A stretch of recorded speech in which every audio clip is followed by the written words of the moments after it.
Hi everyone. Today I wanted to share a quick story that changed my life. This was years ago when I first heard it, but once I heard it, it had a dramatic impact. It was like getting that kick, that final push to start taking the actions I needed to perform in order to achieve my dreams.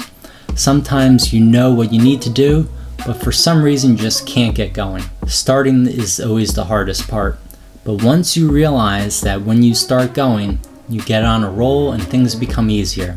Your body knows momentum. If you start going along the path you are meant to go, you will begin to discover the best version of yourself. Things just magically start to fall into place. It's almost as if God is laying little breadcrumbs along the path, and all you have to do is just look out and pick up those breadcrumbs, because they're really just clues, and you will find the way where you ultimately were meant to go. The life God wanted you to discover, to have, to fulfill your destiny. So here's the story. A business owner had 3 employees. He gave the first employee $500,000, 500 grand. The second employee gave $250,000, and the third $100,000, and this was each based on their own unique ability. Next, the business owner said to the 3 employees, "I'm going away for 6 months, but during that time, I want you to take the money that I just gave you and invest it so I may make a return on my money." So the business owner went off and in 6 months returned just as he said. He called the 3 employees together to account for their investments. The first employee came forward and said, "Here is your original $500,000, and here is an additional $500,000 that I was able to make during the 6 months you were gone." The business owner said, "Well done, my good and faithful servant. Because you have taken advantage of this opportunity, please take the $500,000 that you made and enjoy." In a similar fashion, the second employee came forward and said, "Here is your $250,000, which has yielded another $250,000. Again, the business owner said, "Well done, my good and faithful servant. Because you have taken full advantage of this opportunity, please take that $250,000 you made and enjoy." Now the third and last employee came forward and said to the business owner, "Here is your $100,000 back. I knew you were a hard man, reaping where you did not sow and gathering where you did not plant. So I was afraid, and I put the $100,000 under my bed until you returned." The business owner became angry and said, "You wicked and slothful servant. You knew that I reap where I did not sow and gather where I did not plant. Why did you not at least put my money in the bank where I could have at least made some interest?" So the business owner took the $100,000 and gave it to the employee that had been given the $500,000 and said, "Everyone who has, more will be given, and he will have it in abundance.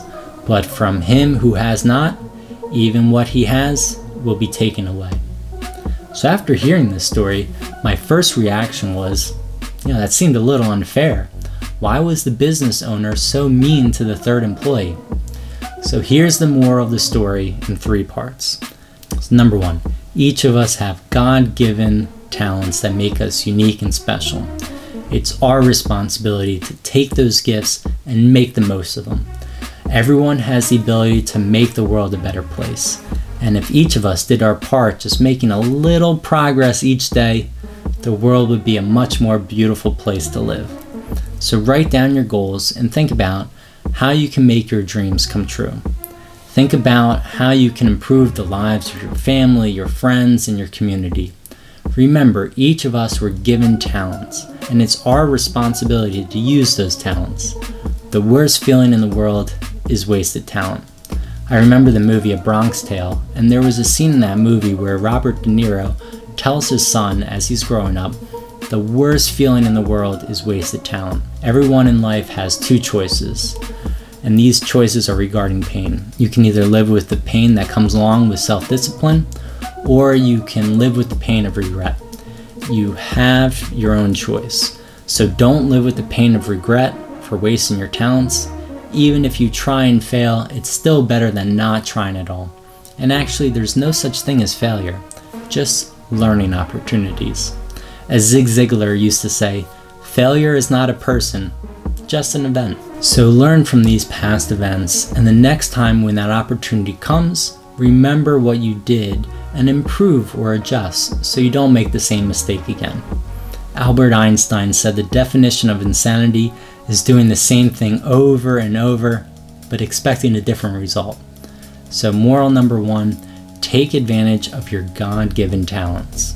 Moral number 2, this is related to the fact that not all employees receive the same amount. You may have noticed that the first employee received $500,000, the second employee $250,000, and the third $100,000. The business owner said each were given the specific amount based on their abilities. So the point here is there will always be someone else that has more talents, who are starting out with a head start compared to you. The point is, don't look around and compare yourself to others. Don't complain that life is unfair and that other people were given that advantage over you. Think about the third employee. He still had $100,000 to invest, which is a lot of money.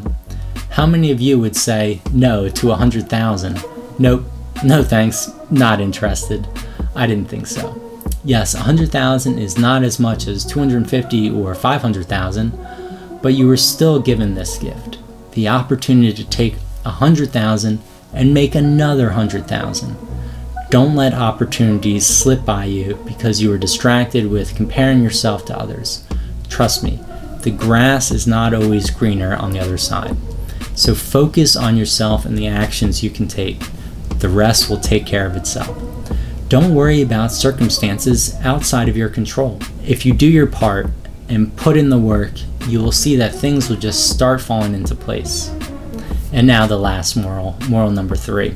At the end of our life, we will have to provide an accounting for all our deeds here on earth. Every thought, word, and action will be replayed in front of us. We will have to answer that ultimate question: did we become the best version of ourselves?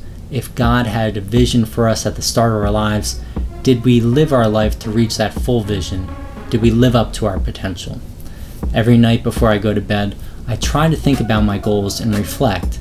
Did I make a little progress to come a little bit closer to achieving those goals? If the answer is yes, I can rest my head at night. If not, I'll renew that promise to make tomorrow better than today. Each day is a new beginning. Even if you fall down, get back up, keep fighting. I like to remind myself of this line: what's the difference between a saint and a sinner? A saint doesn't give up. So go out there, chase your dreams. You are destined for greatness.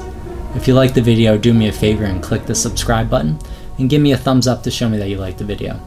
If you're interested in reading this story, it can be found in the Gospel of Luke chapter 19 or Matthew chapter 25, and it's called The Parable of the Talents. And remember, start today. You have nothing to lose, but everything to gain.